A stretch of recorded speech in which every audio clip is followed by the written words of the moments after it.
Hi! Welcome back to my channel 'Divya's cooking and వ్లాగ్స్‌లో'. Summer సీజన్‌లో పిల్లలు ఇంట్లో ఏదో ఒకటి అడుగుతూనే ఉంటారు కదా! ఎప్పుడు బయట తెచ్చే ఎగ్ నూడిల్స్, చికెన్ నూడిల్స్ కాకుండా ఈసారి ఇలాగా ఇంట్లోనే పన్నీర్ నూడిల్స్ ట్రై చేసి పెట్టండి. చాలా బావుంటాయన్నమాట. ముందుగా ప్రాసెస్‌లోకొచ్చేస్తే స్టవ్ వెలిగించుకొని ఒక కళాయి పెట్టుకొని దీంట్లోకి నూడిల్స్‌ని ఉడకపెట్టుకోవడానికి సరిపడేంత వాటర్‌నైతే యాడ్ చేసుకోవాలి. నేనైతే ఇక్కడ 1 రీల్ తీసుకుంటున్నాను కాబట్టి ఇక్కడ ఒక 1000 ఎంఎల్, 500 ఎంఎల్ వరకు వాటర్ యాడ్ చేసుకుంటే సరిపోతుందనమాట. సో, నేనిది ఇక్కడ వచ్చేసరికి వీట్ నూడిల్స్‌ని యూజ్ చేస్తున్నాను. సో, మసాలా ప్యాకెట్ కూడా వాళ్ళే ప్రొవైడ్ చేసేసారు.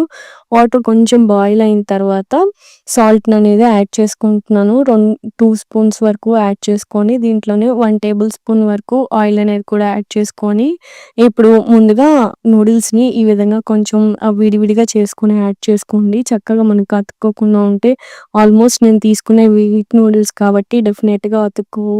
వీట్ నూడిల్స్‌కి, మైదా నూడిల్స్‌కి డిఫరెన్స్ ఏంటో ఇప్పుడు నేను క్లియర్‌గా మీకు ఈ వీడియోలో చూపిస్తాను అనమాట. సో, ఇవైతే ఉడకడానికి చాలా లేట్ అవుతుంది. ఒక 20 మినిట్స్ అయినా మీడియం ఫ్లేమ్‌లో పెట్టి కుక్ చేసుకోండి. ఎందుకంటే మైదా వేసిన వెంటనే ఒక 10 మినిట్స్‌కి కుక్ అవుతాయి గానీ, వీట్ నూడిల్స్ అలా కుక్ అవ్వవనమాట. మైదా కంటెంట్ కంటే ఇలాగా హెల్తీగా వీట్‌తో గానీ, మల్టీగ్రెయిన్‌తో గానీ ఇప్పుడు మార్కెట్స్‌లో మనకి నూడిల్స్ ప్యాకెట్స్ అవైలబుల్‌గా ఉన్నాయి. చూడండి డిఫరెన్స్ మీకే తెలుస్తుంది. వాటర్ ఎంత క్లియర్‌గా ఉన్నాయో. యాక్చువల్‌గా వీట్ నూడిల్స్‌కి కొంచెం వాటర్ ఈ మాత్రం క్లియర్‌గానే వచ్చినాయి. కానీ మైదా నూడిల్స్ వేసినప్పుడు మాత్రం వాటర్ కొంచెం నాకైతే వైట్‌గా బాగా మిల్కీ షేడ్‌లో వస్తాయన్నమాట. సో, నాకు ఆ డిఫరెన్స్ తెలిసింది బాగా. అందుకే హెల్త్ ఇంపార్టెంట్ కదా! సో, నేను మైదా అనేది అవాయిడ్ చేశాను. ఇప్పుడు మార్కెట్స్‌లో మనకి సూపర్ మార్కెట్స్‌లో మల్టీగ్రెయిన్ ఇలా ఆటా నూడిల్స్ బాగా దొరుకుతున్నాయి. పిల్లలకైతే టోటల్‌గా అవాయిడ్ చేయండి. అదే మంచిది. స్టవ్ వెలిగించుకొని కళాయి పెట్టుకొని ఒక 2 టేబుల్ స్పూన్స్ ఆయిల్ వేసుకొని అది కొంచెం హీట్ అయ్యే లోపల ఇక్కడ మన నూడిల్స్ చూసారా? అస్సలు స్టిక్ అవ్వట్లేదు. నేను మామూలుగా జనరల్‌గా మైదా నూడిల్స్‌కైతే ఆయిల్ కూడా అప్లై చేసేదాన్ని. నేనైతే ఇప్పుడు ఏ ఆయిల్ కూడా అప్లై చేయలేదనమాట. వాటర్ స్ట్రెయిన్ చేసి పక్కన పెట్టుకున్నా. ఒక 2 ఎగ్స్‌ని మాత్రం ఇలా కొంచెం బీట్ చేసుకొని యాడ్ చేసుకున్నాను. ఆయిల్ హీట్ అయిన తర్వాత యాడ్ చేసుకోవటం వల్ల ఎగ్ అనేది కొంచెం వేయంగానే ఫ్లఫీగా వస్తుందనమాట. ఆమ్లెట్ అనేది చాలా బావుంటుంది. ఇలా అయితే ట్రై చేయండి. మీడియం ఫ్లేమ్‌లో పెట్టేసుకొని ఆమ్లెట్ అంతా కూడా ఒకసారి ఈ విధంగా చిన్న చిన్న పీసెస్ కింద కట్ చేసుకొని చక్కగా ఇదంతా కూడా ఫ్రై చేసుకొని పక్కన తీసుకోవాలనమాట. వెజిటేరియన్స్ అయితే ఎగ్‌ని స్కిప్ చేసేసుకొని ఓన్లీ పన్నీర్‌తో నేను చూపించే ప్రాసెస్‌లో చేసుకుంటే సరిపోతుంది. నాన్ వెజిటేరియన్స్ ఎగ్ తినేవాళ్ళు నాలాగా ఎగ్ అంటే ఇష్టం ఉన్న వాళ్ళకి మాత్రం ఇలా ఎగ్‌ని కూడా యాడ్ చేసుకోండి. బావుందనమాట. టేస్ట్ అయితే చాలా వస్తుంది.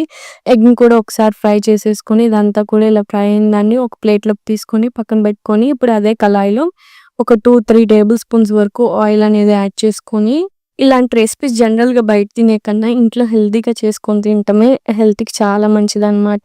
నేనైతే మాక్సిమం ఇంట్లోనే చేస్తూ ఉంటాను. ఇలా డిఫరెంట్‌గా నూడిల్స్‌తో ట్రై చేస్తూ ఉంటాను. సో, ఇప్పుడైతే మీకు నచ్చిన వెజిటబుల్స్ అన్నీ కూడా యాడ్ చేసుకోండి. క్యాప్సికమ్, క్యారెట్, క్యాబేజ్, ఆనియన్స్ ఇలాగా అన్నీ కూడా యాడ్ చేసుకొని కొంచెం సార్ట్ చేసుకోవాలి. ఒక 5-10 మినిట్స్ వరకు. ఇలా సార్ట్ చేసుకున్న వెజిటబుల్స్‌లో కట్ చేసి పెట్టుకున్న పన్నీర్‌ని కూడా యాడ్ చేసుకొని ఒకసారి ఆయిల్‌లో ఒక 5 మినిట్స్ పాటు ఇది కూడా సార్ట్ చేసుకుంటే పన్నీర్ ముక్కలనేది కొంచెం సాఫ్ట్‌గా అవుతాయి. లో ఫ్లేమ్‌లో పెట్టేసుకొని పన్నీర్ వేసుకోగానే ఇలాగ ఒక 2 నిమిషాల పాటు సార్ట్ చేసుకోండి సరిపోతుంది. ఇప్పుడు దీంట్లోకి చూపిస్తున్న మసాలా అన్నీ కూడా యాడ్ చేసుకోండి. నేను జస్ట్ పసుపు, ఉప్పు, కారం యాడ్ చేస్తున్నా. ఎందుకంటే ఆల్రెడీ నూడిల్స్‌లో మసాలా ప్యాకెట్ వచ్చింది కాబట్టి ఇన్‌కేస్ ఎవరికైనా నూడిల్స్‌లలో మసాలా ప్యాకెట్ లేదు అనుకుంటే మాత్రం కొంచెం ధనియాల పౌడరు, జీలకర్ర పౌడరు, అలాగే చికెన్ మసాలా, గరం మసాలాను కూడా యాడ్ చేసుకోండి. చాలా బావుంటుందనమాట.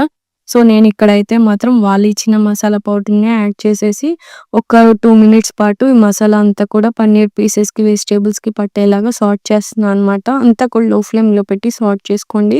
దెన్ పన్నీర్ అనేది కింద స్టిక్ అయిపోకుండా, అడుగున మాడకుండా ఉంటుంది. ముందుగా ఫ్రై చేసి పెట్టుకున్న ఎగ్‌ని కూడా వేసేసుకొని ఒకసారి మసాలా అంతా కూడా దీనికి సార్ట్ చేస్తున్నా. ఎందుకంటే ఎగ్‌లో ఎలాంటి సాల్ట్ ఇంకా ఏమి యాడ్ చేయలేదు కాబట్టి ఒకసారి దీంతో సార్ట్ చేస్తే సరిపోతుందనమాట.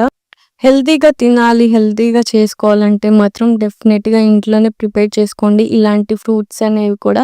ఎందుకంటే బయట తింటే జంక్ లాగా అనిపిస్తది. ఇంట్లో ప్రిపేర్ చేసుకుంటే మనకి నచ్చినట్టు, మనకి నచ్చిన వెజిటబుల్స్ అన్నీ వేసుకుంటాం. అలాగే హెల్తీగా ప్రిపేర్ చేసుకోవడానికి ట్రై చేస్తాం కాబట్టి ఎప్పుడో ఒకసారైనా గానీ ఇంట్లో ప్రిపేర్ చేసుకొని చాలా మంచిదనమాట. ఇంకా కుక్ చేసి పెట్టుకున్న నూడిల్స్‌ని కూడా యాడ్ చేసేసుకొని ఒకసారి బాగా మిక్స్ చేసుకోవాలనమాట. సో, మిక్స్ చేసుకుంటే మసాలా అంతా కూడా నూడిల్స్‌కి పడుతుంది. దీంట్లో ఇప్పుడు నేను చిల్లీ సాస్, ఇంకా సోయా సాస్, అలాగే వెనిగర్‌ని కూడా యాడ్ చేసుకుంటున్నాననమాట. ఇవన్నీ కూడా సాసెస్ యాడ్ చేసుకొని వన్స్ ఇదంతా కూడా బాగా మిక్స్ చేసుకోవాలి. సాల్ట్ అనేది చూసి మీ టేస్ట్‌కి తగ్గట్టు అడ్జస్ట్ చేసేసుకోండి సరిపోతుంది. ఇప్పుడు కూడా కావాలంటే సాల్ట్ గానీ, మసాలాస్ గానీ ఏమన్నా తగ్గినాయా అని మీకు మీ టేస్ట్‌కి తగ్గట్టు ఇవి కూడా అడ్జస్ట్ చేసేసుకొని ఫైనల్‌గా కొత్తిమీర వేసేసుకొని ఒక్కసారి సార్ట్ చేసేసుకొని మీడియం ఫ్లేమ్‌లో సార్ట్ చేసుకోండి. చక్కగా ఇవన్నీది వీటి కాబట్టి స్టిక్ అయిపోకుండా ఉంటున్నాయన్నమాట. చక్కగా పర్ఫెక్ట్‌గా ఇలాగ లేయర్స్‌గా వచ్చింది చూసారా? నూడిల్స్ అంతా కూడా పొడి పొడిగా బాగా వచ్చిందనమాట. ఫైనల్‌గా మన పన్నీర్ నూడిల్స్ అయితే రెడీ అయిపోయింది. లెట్స్ టేస్ట్ దిస్ రెసిపీ అనమాట. చాలా బావుంటది. మీరు కూడా ఒకసారి ఈ రెసిపీని ట్రై చేసేసి ఎలా ఉందో కామెంట్ సెక్షన్‌లో కామెంట్ చేసేయండి. అలాగే ఈ వీడియో నచ్చినట్టయితే తప్పకుండా మన ఛానెల్ సబ్స్క్రైబ్ చేసుకొని మీ ఫ్రెండ్స్ అండ్ ఫ్యామిలీ మెంబర్స్‌కి షేర్ చేయండి, లైక్ చేయండి.